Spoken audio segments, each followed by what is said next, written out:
This video is sponsored by V-Guard. Badri Narayan ji देरी से आपके पास आ रही है। मैं इसका पूरा एनालिसिस, ठीक है कुमार सौरभ, मैं इसका पूरा एनालिसिस आपसे चाहती हूँ कि भाई राजनीतिक बयानबाजियों में कह दीजिए रिमोट कंट्रोल से प्रधानमंत्री चले देश के डॉक्टर मनमोहन सिंह, तो क्या आंतरिक लोकतंत्र के मामले में सारी पार्टियां सब एक जैसी स्थिति लेकर बैठी हुई हैं?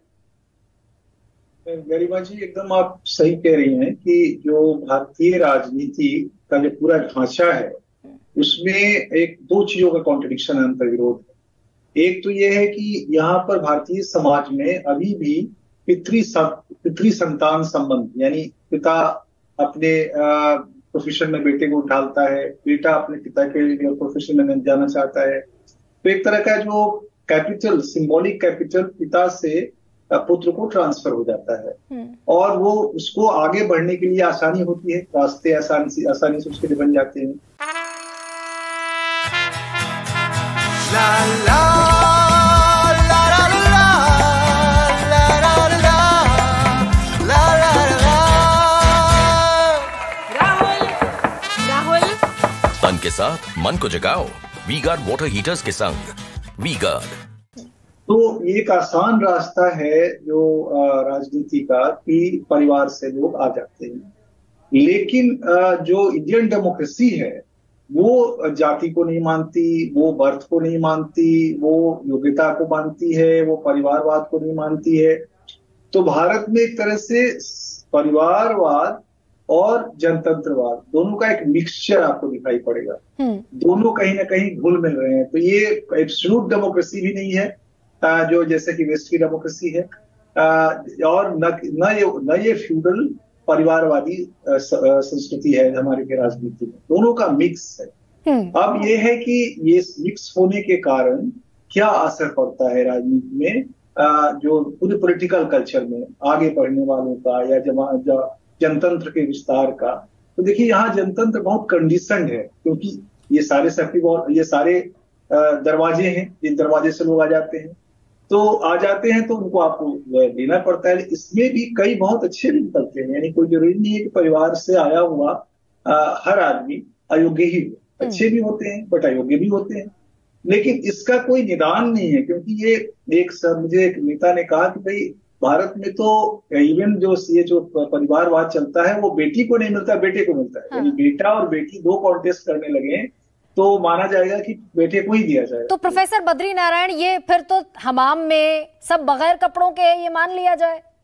देखिए अब उसको आप अपनी भाषा में वो कह सकती हैं, लेकिन हमारी भाषा में जो एक एकेडमिक्स की लैंग्वेज है और समाज विज्ञान की लैंग्वेज है, उसमें हम यही कहेंगे कि भारतीय राजनीति एक गहरे अंतर्विरोध से गुजर रही है, जिसमें कि परिवारवाद और जनतंत्र दोनों एक दूसरे से टकरा रहे हैं। एक ट्रांसफॉर्मेशन का फेज चल रहा है। इसके बाद हो सकता है कि एक बेहतर जनतंत्र उभरे और धीरे धीरे परिवारवाद की संस्कृति कमजोर हो। और मुझे लगता है इसमें जो मोदी जी का क्रिटिक है परिवारवाद का, वो चाहे आप बीजेपी में कह दे कि हाँ जनतंत्र, वहां भी परिवार के लोग हैं और नेता हैं, लेकिन एक बहुत ऑब्वियस क्रिटिसिज्म वो बार बार कर रहे हैं। और वो मुझे लगता है जब बाहर के लिए कर रहे होंगे तो पार्टी में भी कहीं ना कहीं वो इस चीज को ले आते होंगे। तो नहीं, मैं इससे इत्तेफाक नहीं रखती प्रोफेसर बद्री नारायण, क्योंकि अभी मध्य प्रदेश में किस तरीके से टिकट बंटवारा हुआ, छत्तीसगढ़ में जो टिकट बंटवारा हुआ, उसमें फिर वही डायनेस्टी पॉलिटिक्स, डायनेस्टी पैटर्न दिखता है और कमाल का दिखता है। डायनेस्टी मैं ये नहीं कह रहा हूँ कि, मैं कह रहा हूँ ना कि ये ट्रांसफॉर्मेशन है। हर दल को इस समस्या से गुजरना है और इससे निजात पाना है। कोई दल के पास निजात के रास्ते ही नहीं है। जैसे कांग्रेस के पास तो बिना गांधी फैमिली के कांग्रेस चल ही नहीं सकती है, बीजेपी बिना उसे चल सकती है। अब वो कैसे उसको इवॉल्व करेगी, कैसे अपने में ये जो जाति, ये जो परिवारवाद की संस्कृति है, डायनेस्टी की संस्कृति है, कैसे उसको मिनिमाइज करेगी, पहले से क्या कम हुआ है कि ज्यादा हुआ है, ये देखना पड़ेगा। ठीक है, तुहिन सिन्हा, क्या देश की सत्ताधारी पार्टी, रूलिंग पार्टी होने के नाते अब बड़ी जिम्मेदारी आप पर है क्या?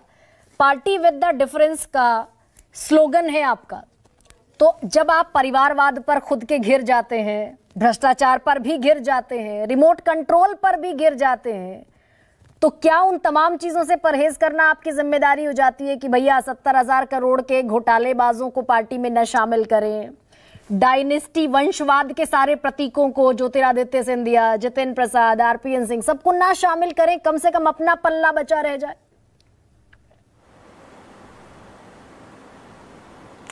देखिए, जिम्मेदारी बनती है और हम जिम्मेदार पार्टी हैं भी।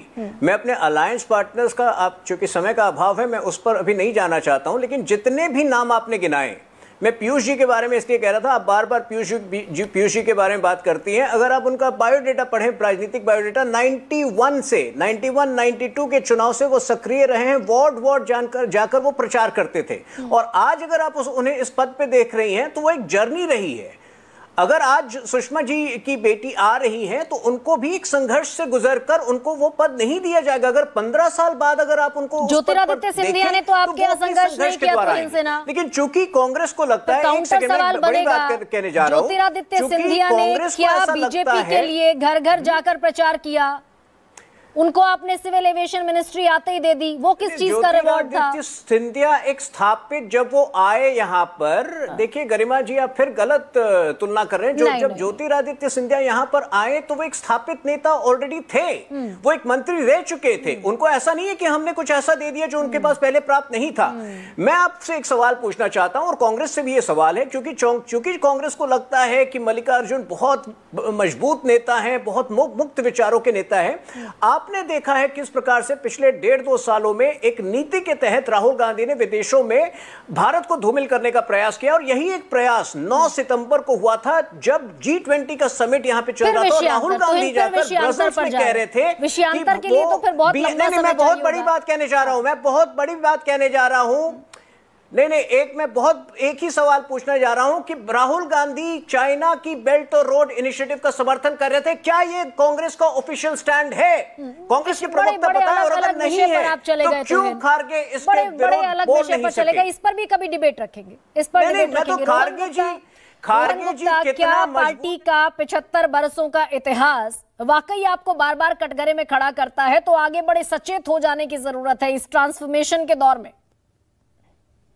देखिए गरिमा जी, कब से भाजपा प्रवक्ता पहली बार भी बोले, दूसरी बार भी बोले, पूरी तरह से प्रयास कर रहे हैं अपनी डेफिनेशन परिवारवाद की समझाने के लिए। इनकी एक ही डेफिनेशन है, जो भाजपा के वॉशिंग मशीन के अंदर आ गया, वो भ्रष्टाचार हो, परिवारवाद हो, राष्ट्रवाद हो, तीनों चीज से मुक्त हो जाता है। वो जो बाहर है उसी में ये डेफिनेशन लागू होती है। अगर उनके मंत्री के पुत्र को टिकट दे के वो MP बन के मंत्री बनता है, वो परिवारवाद नहीं है।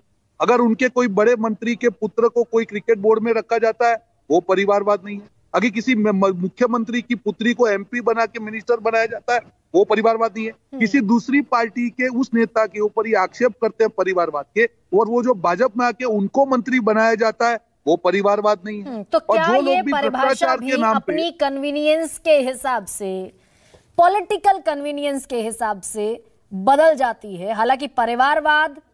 This video is sponsored by V-Guard.